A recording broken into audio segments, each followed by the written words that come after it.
Tentara Nasional Indonesia Angkatan Darat telah menerima 50 unit tank tempur utama, main battle tank, jenis Leopard yang dipesan dari Jerman. Saat ini tank yang telah masuk ke Indonesia itu disimpan di unit Batalion Kavaleri Kostrad. Kepala Staf Angkatan Darat Jenderal Mulyono mengatakan, terdapat ratusan unit tank serupa yang belum dikirim ke Indonesia. Menurutnya, sisa tank yang dipesan itu masih dalam proses pengiriman. Sekarang ada sekitar 50 unit, masih kurang 100 lagi, kata Mulyono di Markas Besar TNI Angkatan Darat, Jakarta, Rabu, 25/5. Mulyono menyampaikan, 100 unit tank akan dikirim secara bertahap hingga target rencana strategis tahun 2019 tercapai. Saat ini, TNI AD masih mengkaji lokasi penempatan ratusan tank yang akan datang. Kami akan tetap tambah, tapi lokasi akan kami kaji kembali. Namun yang jelas sekarang, 50 tank, sudah kami pusatkan dulu di Batalion Kavaleri Kostrad, ujar Mulyono. Jenderal Bintang 4 itu mengatakan, tank Leopard yang dipesan TNI AD telah dilengkapi amunisi. Kami memesan satu paket dengan pengadaan amunisi, katanya.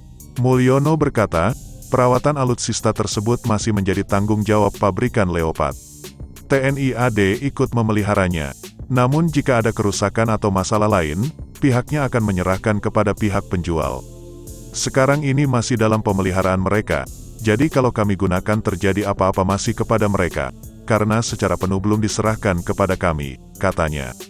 Upaya pemeliharaan tank Leopard juga melibatkan PT Pindad. Direktur Utama PT Pindad Silmi Karim mengatakan, perusahaannya selalu bekerja sama dengan TNI AD dalam hal pengadaan alat utama sistem persenjataan atau alutsista. Leopard ini, untuk perawatannya pun nanti Pindad dilibatkan. Untuk upgrade Pindad juga dilibatkan. Juga untuk pengadaan yang lain, Avibras, Arhanud, rudalnya, kata Silmi. Dia menambahkan, PT Pindad akan terus memproduksi alutsista terbaik untuk keperluan TNI. Bahkan industri pembuatan produk militer ini akan membuat tank sendiri. Target produksi tank tentu ada tapi tentu bertahap sesuai dengan yang menjadi Renstra TNI dan Renstra Industri Pertahanan yang sudah digariskan oleh Kementerian Pertahanan, ujarnya. Panjangnya hampir 11 meter, tinggi 3 meter, dan lebar 3,75 meter. Memakai mesin 12 silinder bertenaga 1.500 daya kuda. Begitu Anda melihat benda ini beraksi, ada kombinasi reaksi antara ketakutan dan ketertarikan. Inilah Leopard 2, salah satu tank Jerman paling terkenal. Pada 2020 ini, Leopard 2 merayakan ulang tahunnya yang ke-40. Cukup alasan bagi kami untuk mendekati dan mengulas mesin perang ini. Tentu saja, ini bukan tentang militerisme buta. Frank Haun, Direktur Pelaksana Krauss-Maffei Wegmann, KMW, produsen Leopard 2, mengatakan sesuatu pada 2014. Tanpa tank tempur utama, kami tidak dapat mempertahankan Jerman, jangkauan kemampuannya tidak dapat digantikan oleh apapun, katanya. Bahkan, Swiss yang bisa dikatakan tak punya angkatan bersenjata pun memiliki tank Leopard 2 di sistem pertahanan mereka. Beberapa negara juga memiliki tank tangguh ini. Sebut saja Chile, Qatar, Singapura, dan tentu saja Indonesia. Iya, Angkatan Darat RI memang memiliki Leopard 2 dengan model KMW Leopard 2 A4 MTB dan KMW Leopard 2 RI MTB. Tank Leopard 2 gagal dibuat dalam proyek persenjataan pada era 1960-an di mana Amerika Serikat, AS, dan Republik Federal Jerman terlibat. Sempat ada 7 prototipe dibuat dengan nama Kampfpanzer 70. Menghabiskan biaya sebesar 830 juta mark. Bayangkan, kala itu saja sudah keluar uang setara 7,2 triliun rupiah. Proyek Leopard 2 pun akhirnya dihentikan pada 1969. Lalu, AS membuat sendiri tank M1 Abrams yang dibuat berdasarkan pengalaman yang diperoleh di proyek Leopard 2. Pada akhirnya, Jerman tetap bisa memproduksi tank Leopard 2 ini.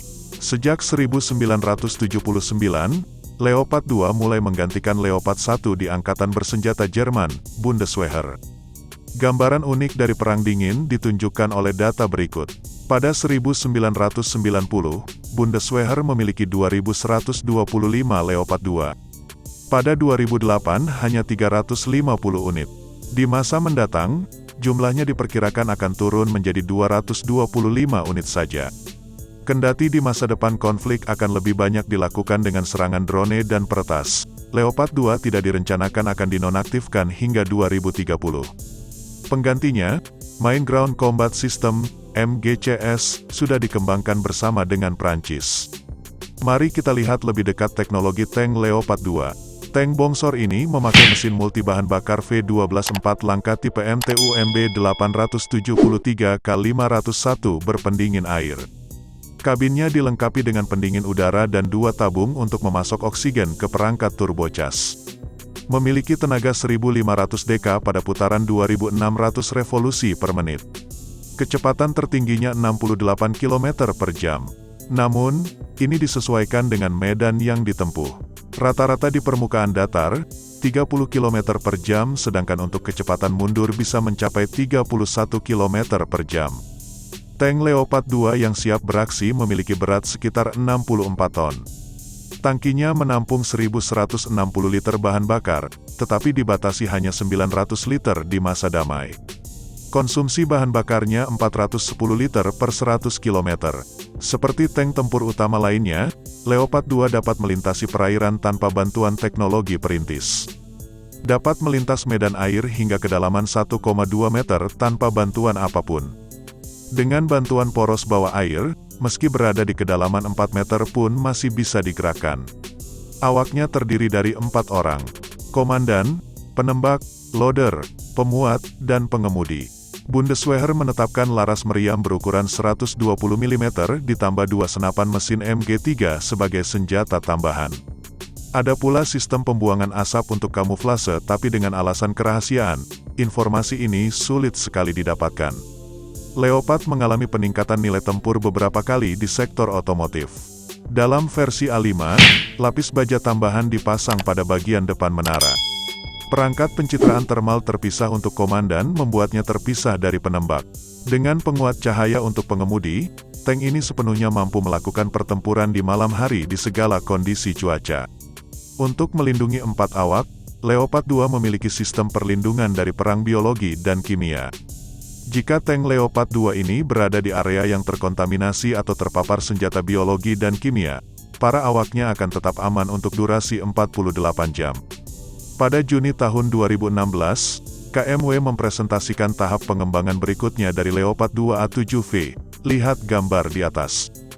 Pelindung pasif di bagian depan lambung dan perangkat pencitraan termal generasi ketiga untuk penembak ditambahkan. Selain itu, ada peningkatan akselerasi melalui modifikasi gearbox dan transmisi samping. Artinya, tank Leopard 2 ini akan makin kencang berlari. Relokasi sistem proteksi NBC, nuklir, biologi, dan kimia di belakang tower untuk menciptakan ruang untuk perangkat pendingin bagi pengemudi. Ada pula sistem penglihatan siang dan malam untuk pengemudi di depan dan belakang sehingga visibilitas awaknya makin baik. Pada Mei tahun 2017, kontrak untuk pengiriman 104 Leopard 2 varian A7V ditandatangani Bundeswehr dan Krauss-Maffei-Wegmann.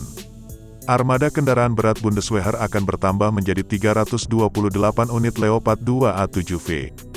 Volume pesanan sekitar 760 juta euro atau sekitar 7,3 juta euro per unit. Jika dirupiahkan, bandrol Leopard 2 terbaru sekitar 125,4 miliar rupiah. Pengiriman direncanakan antara 2019 dan 2023.